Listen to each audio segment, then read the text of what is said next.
Incomparable, inigualable es tu amor y me rodea. Tú me abrazaste, me sonreíste, Señor. En mi pecado, tu amor me alimenta, tu amor me sustenta. Celebraré tu amor todos los días, celebraré tu gran misericordia, celebraré tu gracia inmerecida, celebraré tu amor. Oh, inmensurable, inagotable es tu amor y nunca cambia. Estás conmigo y no me puedo escapar. Aunque lo intenté, tu amor es eterno, tu amor es perfecto. Celebraré tu amor todos los días, celebraré tu gran misericordia, celebraré tu gracia inmerecida, celebraré tu amor. Oh, celebraré tu amor todos los días, celebraré tu gran misericordia, celebraré tu gracia inmerecida, celebraré tu amor. Oh, celebraré tu amor. Oh,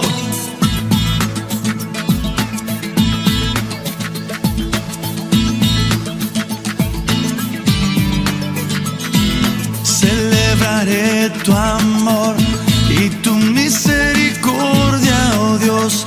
Oh, celebraré tu amor y tu misericordia, oh Dios. Oh, celebraré tu amor y tu misericordia, oh Dios.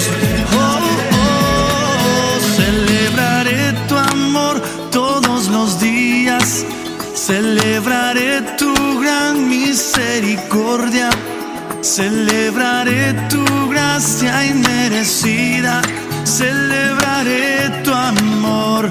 Oh,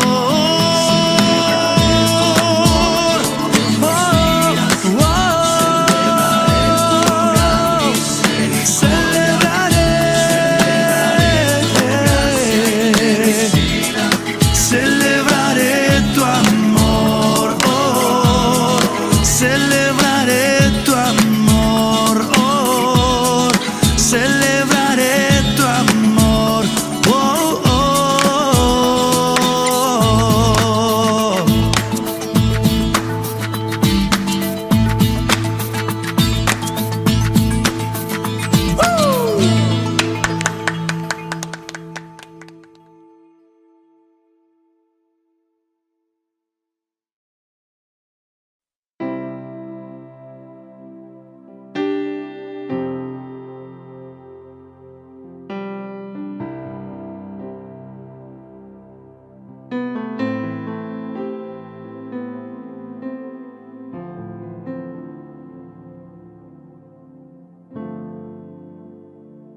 Señor mi Dios, al contemplar los cielos, el firmamento y las estrellas mil, al oír tu voz en los potentes truenos y ver brillar el sol en su cenit.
Señor mi Dios, al contemplar los cielos, el firmamento y las estrellas mil, al oír tu voz en los potentes truenos y ver brillar el sol en su cenit.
Buenos días, amados hermanos y hermanas. Para mí es un privilegio estar con ustedes en esta ocasión.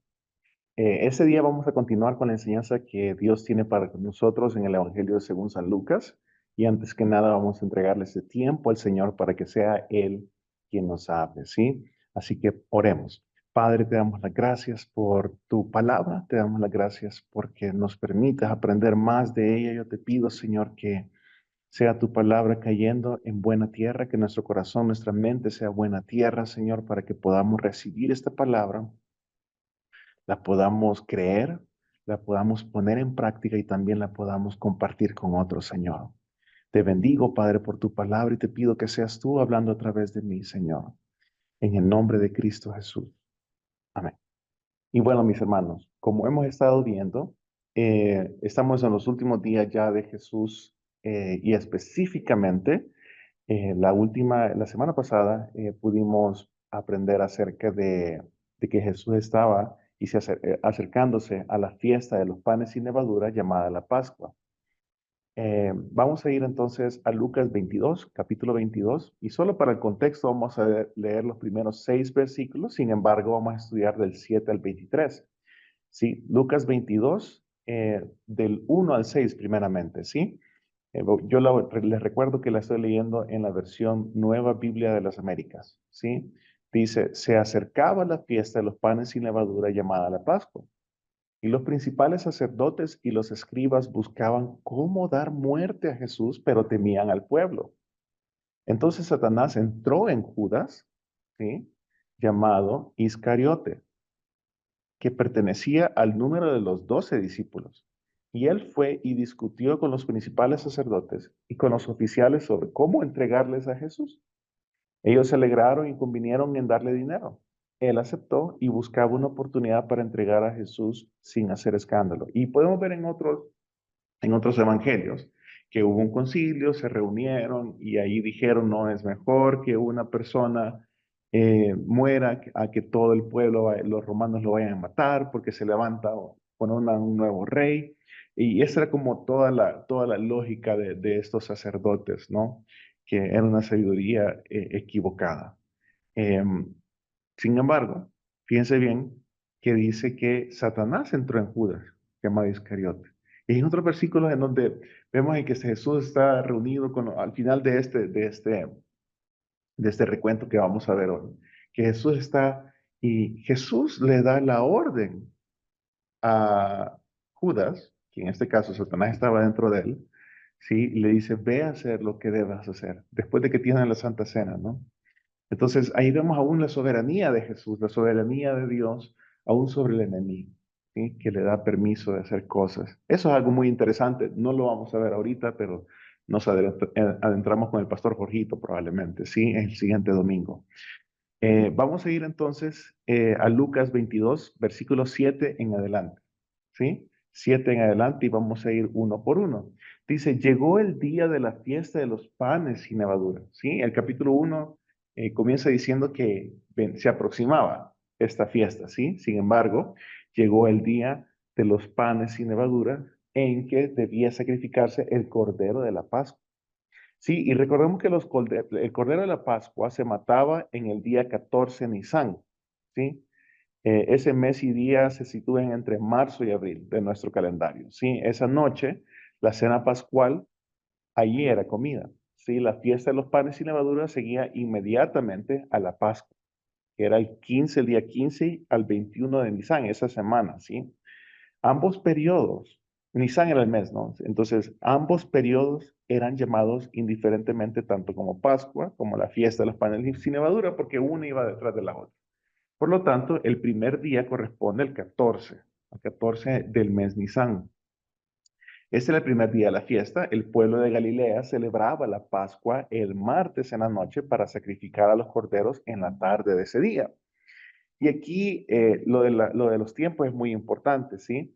Jesús y los discípulos comieron la cena de Pascua esa noche, después del atardecer, o sea, el comienzo oficial de la fiesta. Eso es como ¿cuándo es Navidad? Es el 24 o el 25 de diciembre, ¿sí? Es el 25 de diciembre, pero nosotros usualmente celebramos la víspera de la Navidad, ¿no? Entonces, como esa transición es equivalente aquí, ¿sí?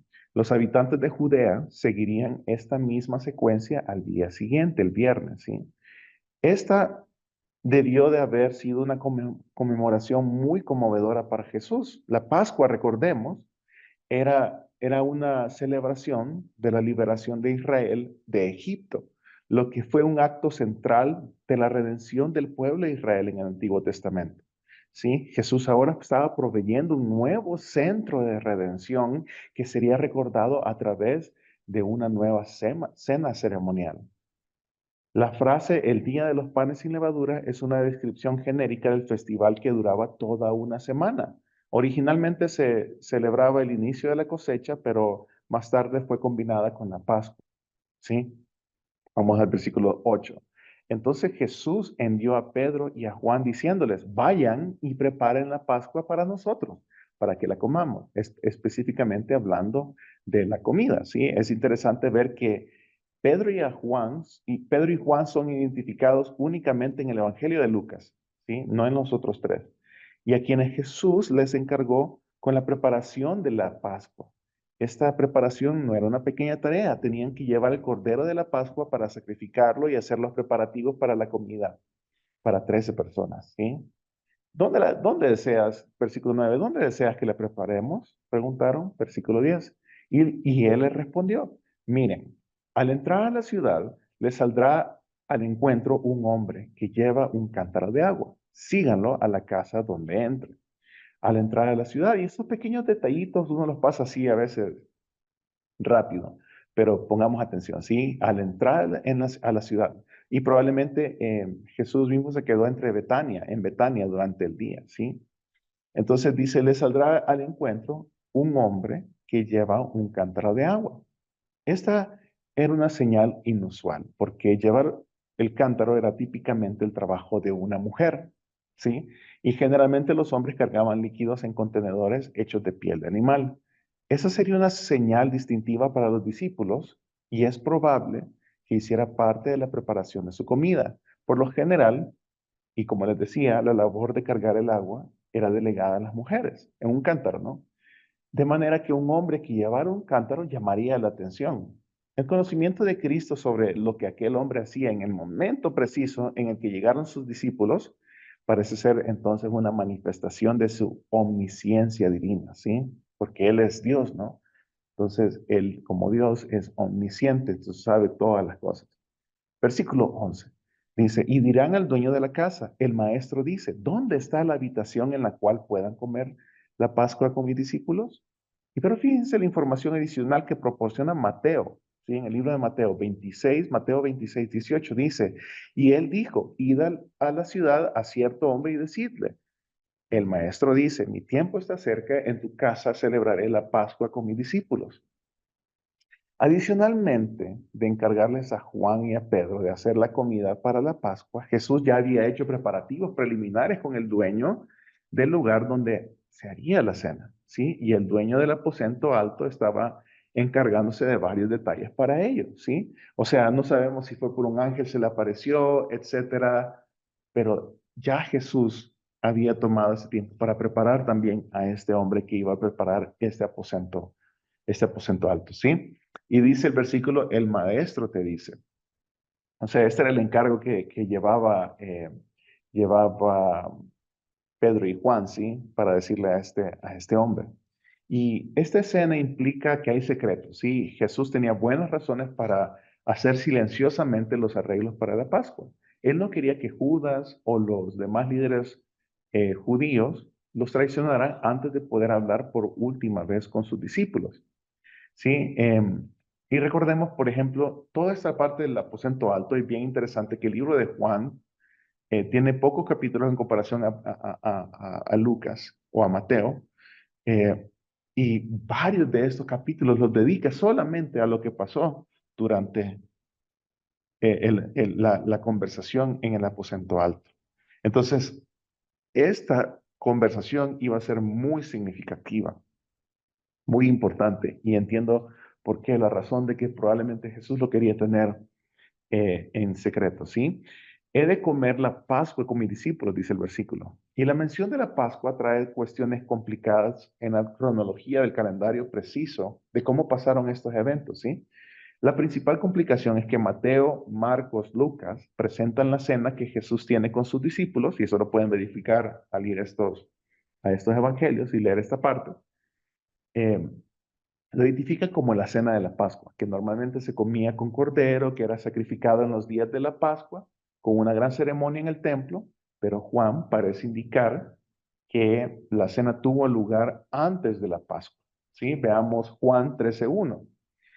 Antes de la fiesta de la Pascua, sabiendo Jesús que su hora había llegado para que pasase de este mundo al Padre, como había amado a los suyos que estaban en el mundo, los amó hasta el fin. O sea, dice Juan que pasó antes de la fiesta de la Pascua y que Jesús fue hecho crucificado en la Pascua. Vamos a leer Juan 18:28. ¿Sí? Juan 18:28 dice, llevaron a Jesús de casa de Caifás al pretorio. Era de mañana y ellos no entraron en el pretorio para no contaminarse y así poder comer la Pascua. Leon Morris dice de esto.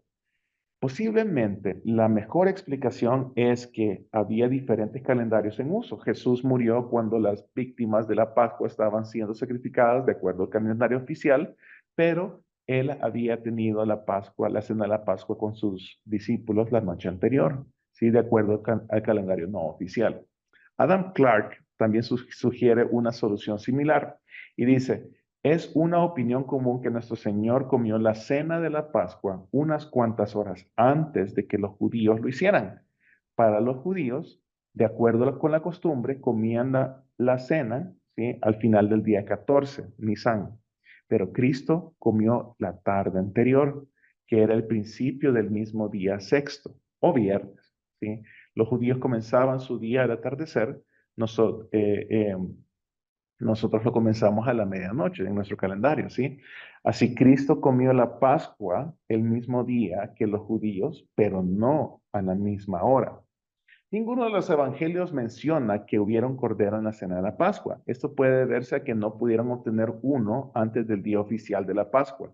Además, puede que Jesús deseara que fuera de esta manera para enfatizar la idea de que Él era o iba a ser el cordero que iba a ser sacrificado en la Pascua, ¿sí? Dice el versículo 12, entonces Él le mostrará un gran aposento alto, dispuesto, prepárala allí. Entonces, este era uno de los muchos aposentos que se alquilaban en Jerusalén a los peregrinos que se acercaban a la ciudad con el propósito de celebrar estas fiestas, ¿sí? El mobiliario incluía usualmente todo lo necesario para preparar y servir una comida. Versículo 13 dice, ellos fueron y encontraron tal como Él les había dicho y prepararon la Pascua. Otra vez, la omnisciencia de Dios, ¿sí? De Jesús se puede ver aquí plasmada en este versículo. Versículo 14 dice, cuando llegó la hora, Jesús se sentó a la mesa y con él los apóstoles, ¿sí? Ahora, del versículo 14 al 18 es prácticamente la cena, ¿sí? Que Jesús come en la Pascua con sus discípulos. Y la hora, cuando llegó la hora, dice, usualmente la hora podría haber sido alrededor de las 6 de la tarde, ¿sí? Entre las 3 y esa hora se mató el cordero. Solo fíjense cómo Dios da a través de Moisés y estas reglas, cómo se sigue esta celebración, ¿sí? Vamos a ir a Éxodo, capítulo 12, versículo 6, que dice, y lo guardaréis hasta el día 14 de este mes, y lo inmolará toda la congregación del pueblo de Israel entre las 2 tardes. Por eso se habla entre las 3 y las 6 de la tarde se mató el cordero, ¿sí? Sí, es que hubo un cordero en ese momento. Dice, cuando llegó la hora, y esto es la puesta del sol, ¿sí? Que marcaba el comienzo oficial de la Pascua. Entonces, viene Jesús, se sentó a la mesa y con él los apóstoles, ¿sí? Versículo 15. Y él les dijo, intensamente he deseado comer esta Pascua con ustedes antes de padecer. Jesús le dice a sus discípulos, intensamente he deseado. Y este fue un momento apasionado para Jesús. No fue porque él no se estaba despidiendo de sus discípulos, sino que ahora había llegado el momento de la razón central por la que vino al hombre. ¿Sí? Eh, eh, Había llegado el momento, ¿sí? De revelar esa razón principal por la cual Cristo había venido al mundo, ¿sí? Y esa razón es que vino para instituir un nuevo pacto con los hombres, basado en su propio sacrificio. Esto no fue el principio del fin, este era el principio del principio. Entonces Jesús quería preparar a sus discípulos acerca de la siguiente etapa de su plan. Otros comentaristas dicen que nuestro Señor Jesús intensamente deseaba tener comunión especial con sus discípulos porque iba a ser su última Pascua en esta tierra antes de padecer. Y así entonces se convirtió Cristo en nuestra Pascua, sacrificada por nosotros, así como Pablo lo manifiesta en la segunda parte del versículo de 1 Corintios 5:7. Se lo voy a leer en la Reina Valera, 1 Corintios 5:7. Dice, porque nuestra Pascua, que es Cristo, ya fue sacrificada por nosotros. ¿Sí? Y, ¿Y cuándo se cumpliría la siguiente Pascua? ¿Sí? Cuando viniera el reino de Dios. ¿Sí? Entonces, y vamos a ver más adelante cómo Jesús promete esto, ¿sí? Que se iba a volver a cenar con sus discípulos cuando el reino de Dios viniera, ¿sí? Eso habla específicamente de las bodas del Cordero. Versículo 16 dice, porque les digo que nunca más volveré a comerla hasta que se cumpla en el reino de Dios. Ahí está el versículo que les comentaba. Sí, la muerte de Cristo al día siguiente sería el cumplimiento de la Pascua como una sombra, como un tipo, como una figura. ¿Sí? Desde su institución, la Pascua conmemoraba la liberación de Egipto y era un tipo o una sombra profética del sacrificio que Cristo haría en la cruz. ¿Sí? Entonces era un simbolismo de lo que Cristo iba a hacer en la cruz. Y tomando una copa, después de haber dado gracias, dijo, tomen esto y repártalo entre ustedes. Tomando una copa. Sí, parece ser que Jesús tomó la copa tanto antes como después del pan. Sí, de acuerdo a la costumbre, la tradición de la cena de la Pascua, esto no era nada inusual. Normalmente habían 4 copas diferentes de vino de las cuales se tomaba ceremonialmente durante la cena. Lucas en particular menciona 2 copas. Veremos otra en el versículo 20. Y como les decía, en la Pascua se tomaban estas 4 copas de vino diluido y esta copa era la primera de las 4, era la copa de acción de gracias y la preliminar para la institución de la Santa Cena. Esta representaba el final de su tiempo de compartir la comida y bebida con sus discípulos y en particular de la Pascua. Tomen esto y repártanlo entre ustedes. Es decir, esta copa será de las últimas de ustedes, ¿sí? Así como la mía, hasta que venga el reino de Dios. Eso en pocas palabras estaba diciendo Jesús. O como hermosamente se ve en Mateo 26, 29. Mateo 26, 29 dice, y os digo que desde ahora no beberán más del fruto de la vid, hasta que el día en el que lo beba de nuevo con vosotros en el reino de mi Padre. Ese era el punto de transición entre 2 pactos, mis hermanos, entre 2 grandes fiestas. El uno a punto de cerrarse para siempre y el otro a abrirse inmediatamente y continuar su majestuosa carrera hasta que de la tierra, hasta que esta tierra sea transferida al cielo. ¿Sí? O sea, hasta que esta tierra desaparezca, estos cielos desaparezcan y se hagan nuevos cielos y nueva tierra. Versículo 18. Porque les digo que de ahora en adelante no beberé del fruto de la vida hasta que venga el reino de Dios. Sí, Jesús aún no ha celebrado la Pascua en el cielo. Él está esperando que todo su pueblo se reúna con él. Hasta el último que él determinó que fuera salvo, sea salvo. Y entonces habrá una gran cena, conocida como la cena de la boda del Cordero. Apocalipsis 19:9 dice, y el ángel me dijo, escribe, bienaventurados los que son llamados a la cena de la boda del Cordero. Y me dijo estas palabras verdaderas de Dios. Eso era Apocalipsis 19:9. Y este es el cumplimiento en el reino de Dios que Jesús está esperando y el cual les dijo a los discípulos. ¿Sí? Versículo 19. Y tomando el pan, después de haber dado gracias, lo partió y les dio diciendo, este es mi cuerpo que por ustedes es dado, hagan esto en memoria de mí. La celebración de la Pascua, mis hermanos, simboliza la creación de la nueva nación de Israel, una nación espiritual. Una multitud de esclavos fue liberada en Egipto y formó una nación. Sin embargo, en esta fiesta equivaldría al día de la independencia del pueblo de Israel de Egipto, ¿sí? Ahora, esta nueva Pascua también crea un pueblo, aquellos unidos en Cristo Jesús, quienes recuerdan y confían en su sacrificio. ¿Sí? Esto crea al nuevo Israel, a la iglesia de Cristo. Dice, y tomó el pan y dio gracias y lo partió y les dio. Según la tradición de la celebración de la Pascua, cuando el pan era levantado durante la cena, ¿sí? El líder de la cena decía, este es el pan de la aflicción que nuestros padres comieron en la tierra de Egipto, que venga y coma cualquiera que tenga hambre, que venga y coma de la cena de la Pascua, cualquiera que no esté en necesidad. Todo lo que se comía durante la cena de la Pascua tenía un significado simbólico. Las hierbas amargas representaban la amargura de la esclavitud, el agua salada recordaba las lágrimas derramadas durante la opresión en Egipto, el plato principal de la cena, un cordero recientemente sacrificado por ese hogar, en particular, significa ese sacrificio, ¿sí? Que ofrecieron a Dios en agradecimiento, ¿sí?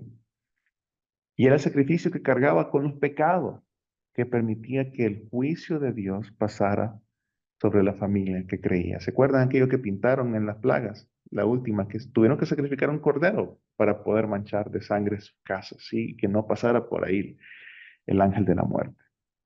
Versículo 19. Y tomando el pan, después de haber dado gracias, lo partió y les dio diciendo, esto es mi cuerpo que por ustedes es dado, hagan esto en memoria de mí. Sí, imagínense, solo quiero regresar al versículo anterior, ¿sí? Eh, lo que les decía, que este era el cordero que era sacrificado y que esta era parte de la cena, ¿no? Y que la cual ponían la mancha de la sangre en sus puertas, en sus casas. Y el ángel de la muerte no pasó por ahí para matar a los primogénitos, ¿sí? Para matar a los primogénitos. Y qué lindo recordar que ese sacrificio, ¿sí? Simbolizaba la muerte de Jesús, porque justamente en la noche anterior de que murieran los primogénitos, esto pasa, sí es sacrificado este cordero según las instrucciones de Dios a través de Moisés, y en el día siguiente pasa la liberación realmente, porque el día siguiente es cuando se despertaron todos los egipcios, vieron que sus primogénitos habían muerto, entonces eh, vienen y el faraón dice, ¿saben qué? Váyanse, y entonces el pueblo es liberado. Y esto justamente está pasando aquí, ¿sí? La noche anterior a Cristo morir, eh, está celebrando esta cena, ¿sí? Esta cena. Y el día siguiente es cuando la muerte iba a venir sobre Cristo. Iba a venir sobre Cristo y, y se iba a dar nuestra redención, así como se dio la redención el siguiente día del pueblo de Israel, ¿sí? Así que eso es lindo recordarlo. Versículo 19. Y tomando el pan, después de haber dado gracias, lo partió y les dio diciendo, esto es mi cuerpo que por ustedes es dado, hagan esto en memoria de mí. Este es mi cuerpo que por ustedes es dado. Esto representaba su cuerpo, ¿sí? Este lenguaje es un lenguaje metafórico. Era una costumbre hebraica, ¿sí? No se trataba de algún milagro, como los católicos piensan, un milagro eucarístico, o el término que se usa es eh, transubs- transubstan- eh, transubstanciación, eso es transubstanciación. Eh, y creen que el pan es literalmente el cuerpo de Cristo y el vino es prácticamente el cuerpo de Cristo. Entonces creen que sí es simbólico en un momento, sí, pero cuando ya lo santifican, entonces creen que ese literalmente es el cuerpo de Cristo, sí. Sin embargo, sabemos de que ese era algo simbólico, sí, que Cristo estaba diciendo, ya que su cuerpo real, aún intacto, estaba ante los propios ojos de los discípulos. Y así estableció entonces la práctica como una ordenanza para la adoración, tal y como Pablo lo menciona en la primera carta de los Corintios. Lo pueden leer, es el versículo que siempre se lee para la Santa Cena, en 1 Corintios 11, 23 al 26. D. A. Carson dice de esto, las palabras, este es mi cuerpo, no tenían lugar en el ritual de la Pascua. Y como innovación aquí, deben haber tenido un efecto muy impresionante en los discípulos, ¿sí? Un efecto que crecería con mayor entendimiento que iba a ser obtenido después de la Pascua, ¿sí? Cuando se dedican en la era de la iglesia, los discípulos a predicar el Evangelio. Dice, en memoria de mí. O sea, la Pascua prefiguraba el sacrificio de Cristo. Si era una sombra para el sacrificio de Cristo, Él transformó el tradicional ceder, es la palabra, ¿sí? En el original, o la tradicional cena, ¿sí? En una ceremonia que es completamente diferente y que conmemoraba iba a conmemorar su muerte expiatoria. Em, Esta es la manera en la que recordamos lo que hizo Jesús por nosotros.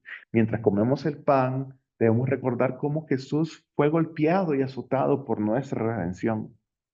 Mientras bebemos la copa, debemos de recordar que su sangre, su misma vida, fue derramada en el Calvario por nosotros. Esta es la manera en que tenemos comunión con Jesús, debido a que su redención nos ha reconciliado con Dios. Ahora podemos sentarnos a la mesa con Jesús y disfrutar de la compañía con Él, ¿sí? Versículo 20.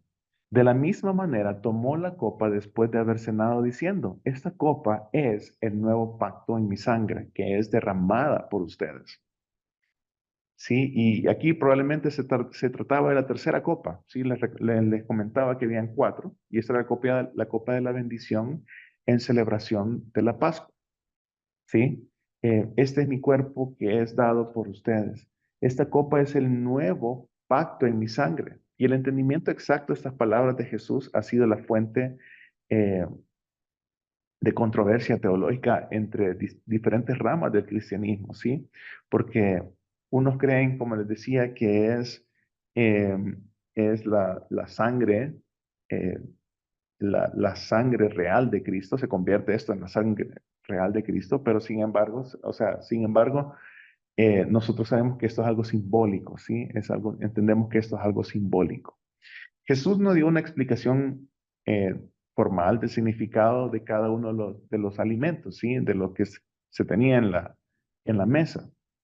Él, sino que él lo reinterpretó para sí mismo, ¿sí? El enfoque ya no estaba en el sufrimiento de Israel en Egipto, sino en el sufrimiento que lleva el pecado que Jesús cargó en la cruz, ¿sí?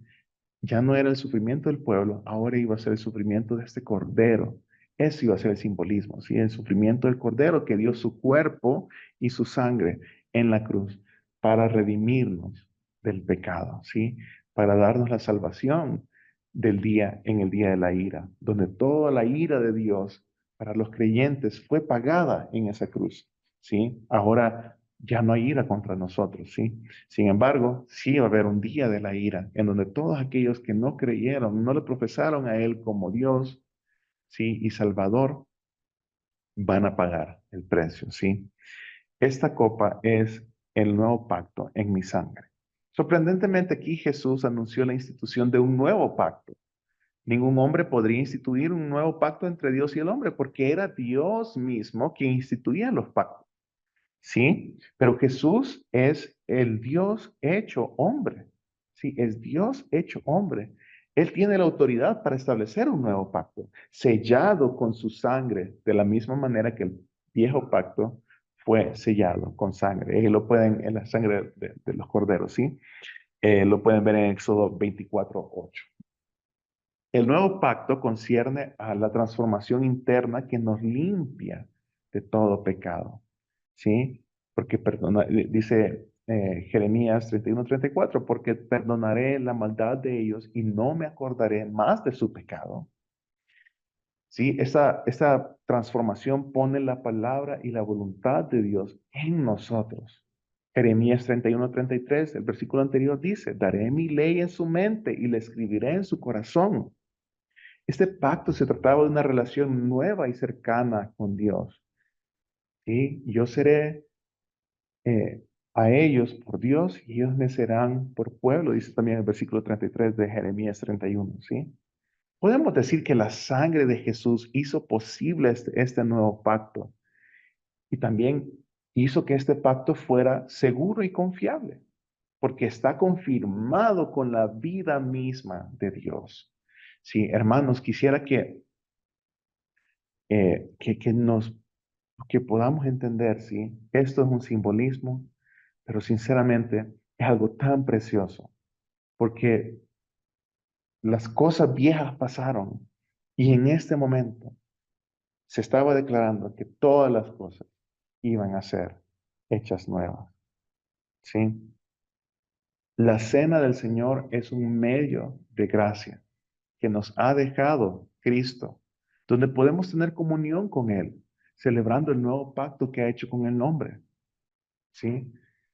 Dice, independientemente de la postura, de que si esto es un acto espiritual o que si el pan y el vino se convierten en la carne y la sangre física de Cristo, dice D.A. Carson acerca de esto, lo que es seguro es que Jesús nos ordena a conmemorar no su nacimiento, ni su vida, ni sus milagros, sino a conmemorar su muerte. Y es que mis hermanos, escrituralmente podemos entender que el pan y la copa no son solo símbolos, sino que son imágenes poderosas en las que podemos participar para entrar en comunión con Cristo. ¿Sí? Como vemos la mesa del Señor como la nueva Pascua, ¿sí? Como la celebración a la redención del pecado y de la ira de Dios, mis hermanos. Eso es lo lindo de celebrar la Santa Cena. Versículo 21 dice, pero vean la mano del que me entrega está junto a mí en la mesa. Y leamos un poco más a detalle acerca de este evento, ¿sí? En Juan 13:21. Dice, habiendo dicho Jesús esto, se conmovió en espíritu y declaró y dijo, de cierto les digo, que uno de ustedes me va a entregar, uno de ustedes me va a entregar. Pero regresemos a lo que dice Lucas, ¿sí? La mano del que me entrega está junto a mí en la mesa. Lucas narró los detalles de de la cena del Señor en un orden temático y no cronológico, ¿sí? Mateo y Marcos relatan la advertencia de Jesús acerca del traidor antes de partir el pan y tomar la copa, y Lucas lo hace después. Solo en Juan 13:30 se registra la salida de Judas, pero no menciona el pan ni la copa.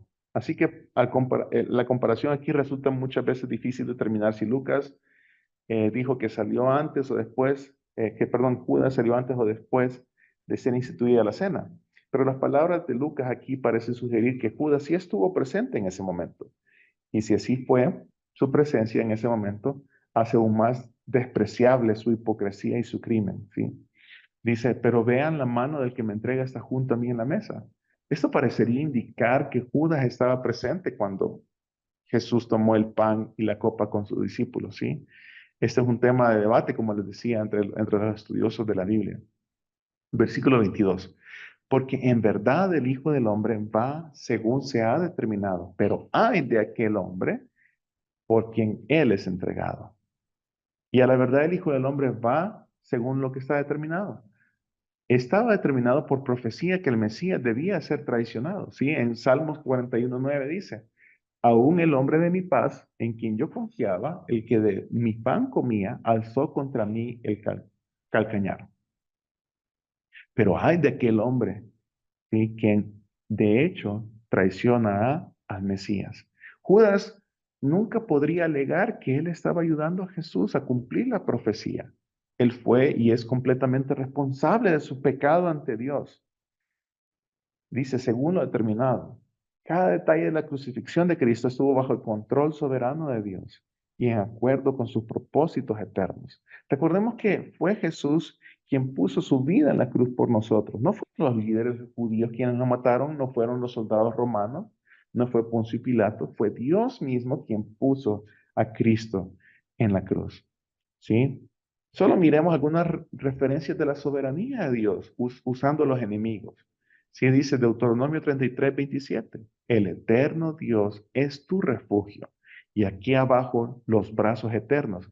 Él echó de delante de ti al enemigo y dijo, destruye.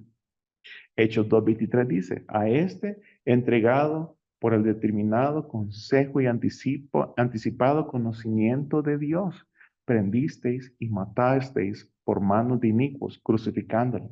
Sí, podemos ver la soberanía de Dios, el conocimiento anticipado de Dios de las cosas y el hecho de que estos hombres iban a ser utilizados para prender a Jesús, para matarlo. Sí, esos hombres inicuos y que le iban a crucificar. Hechos 4:26-28 dice, se reunieron los reyes de la tierra y los príncipes se juntaron en uno contra el Señor y contra su Cristo. Sí, versículo 27 dice, porque verdaderamente se unieron en esta ciudad contra tu santo Hijo Jesús, a quien ungiste, Herodes y Poncio Pilato, con los gentiles y el pueblo de Israel, para hacer cuanto tu mano y tu consejo habían determinado antes que sucediera. Piense bien, Dios había determinado de antemano que esto iba a suceder. Sin embargo, si todos estos príncipes hubiesen tenido este conocimiento, mis hermanos, no lo hubieran matado. Dice 1 Corintios 2:8, hablando de la sabiduría, del conocimiento de Dios, ¿sí? La que ninguno de los príncipes de este siglo conoció, porque si la hubieran conocido, nunca habrían crucificado al Señor de gloria. ¿Sí? Entonces, eh, dice el versículo 22, pero ay de aquel hombre, ay de aquel hombre. El hecho de que la traición de Judas fuera parte del plan de Dios no significaba que estuviera libre de culpa por el crimen al cual accedió de manera voluntaria a cometer. La soberanía de Dios nunca es una excusa legítima para la culpa humana. El hecho de que Dios anule el mal que hacen las personas malas cuando cumple los propósitos que Él ha determinado que pasen, no los hace a estas personas menos malvadas. Sí, versículo 23 dice, y aquí vamos a terminar. Entonces ellos comenzaron a discutir entre sí quién de ellos sería el que iba a hacer esto. Judas mantuvo muy bien su secreto porque ninguno de los otros discípulos parecía sospechar de él. ¿Sí? Y bueno, entonces ya en el siguiente, en el siguiente domingo vamos a estudiar acerca de cómo fue que todo esto se fue desarrollando. Judas sale y empieza ya el proceso de captura de Cristo. Lo importante, mis hermanos, es que pudimos estudiar acerca de la institución de la Cena del Señor, ¿sí? En donde antes se celebraba por el sufrimiento del pueblo de Israel, ¿sí? Y como Dios le dio la salvación y la liberación de la cautividad de Egipto. Y ahora, en el nuevo pacto que Cristo eh, reafirmó con su muerte, que estableció en esta cena, pero reafirmó y lo selló con su muerte, ¿sí? Cristo establece una nueva celebración, la Santa Cena, en donde que celebramos primeramente que Cristo murió para el pago de nuestro pecado y para satisfacer la ira de Dios por el pecado de aquellos que hemos creído, ¿sí? Que vamos a creer. Entonces, y conmemoramos esta comunión, sí, que es una cena, que lo hacemos en familia, en la familia de la iglesia, sí, es la idea, en comunión, los unos con los otros, celebramos que Cristo nos ha redimido de la ira de Dios y del pecado. Eso, mis hermanos, esa es la palabra que Dios tenía para nosotros este día. Quisiera que despidiéramos este tiempo en oración, dándole gracias a Dios por este regalo increíble de gracia que nos ha dado. Señor, te damos las gracias por este regalo que tú nos has dado, mi Señor. Gracias porque en ti podemos confiar, Padre, que tenemos esta salvación mediante el sacrificio de tu cuerpo y la vida en la sangre, Señor, que derramaste en la cruz, que pusiste tu vida ahí y derramaste esta sangre que ha sellado este nuevo pacto que has hecho tú con el hombre. Gracias, Padre, por tu palabra. Te pedimos, Señor, que nos ayudes a entenderla, mi Señor, que nos ayudes a vivir de acuerdo a ella, a vivir agradecidos de acuerdo a ella. Te bendecimos, mi Señor, te adoramos en el nombre de Cristo Jesús.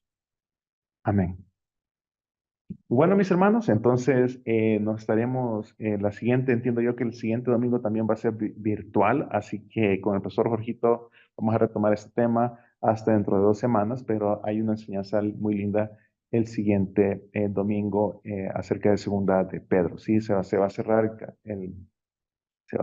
el libro de Segunda de Pedro y se comenzará Primera de Juan en la iglesia donde estoy apoyando aquí en Ecuador. Así que espero que también esa palabra sea de bendición para ustedes. Que Dios me los bendiga. Cuídense mucho.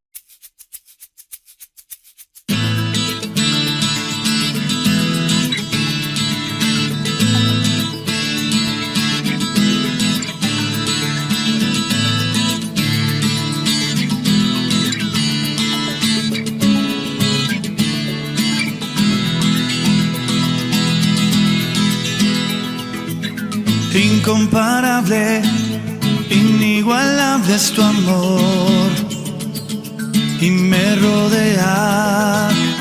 Tú me abrazaste, me sonreíste, Señor. En mi pecado, tu amor me alimenta, tu amor me sustenta. Celebraré tu amor todos los días, celebraré tu gran misericordia, celebraré tu gracia inmerecida, celebraré tu amor, oh, inmensurable, inagotable es tu amor y nunca cambia. Estás conmigo y no me puedo escapar, aunque lo intenté.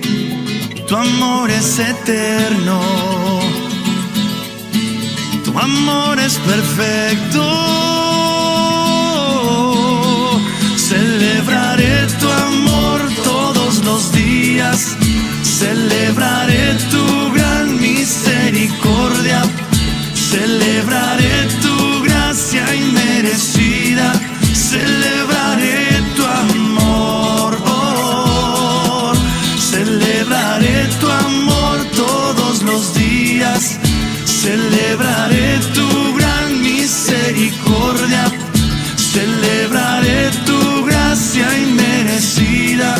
celebraré tu amor, oh, celebraré tu amor, oh.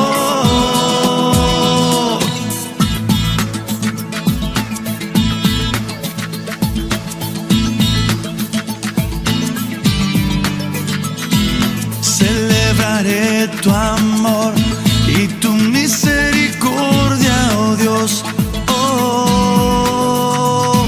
Celebraré tu amor y tu misericordia, oh Dios, oh. Celebraré tu amor y tu misericordia, oh Dios, oh, oh. Celebraré tu amor todos los días, celebraré tu gran misericordia, celebraré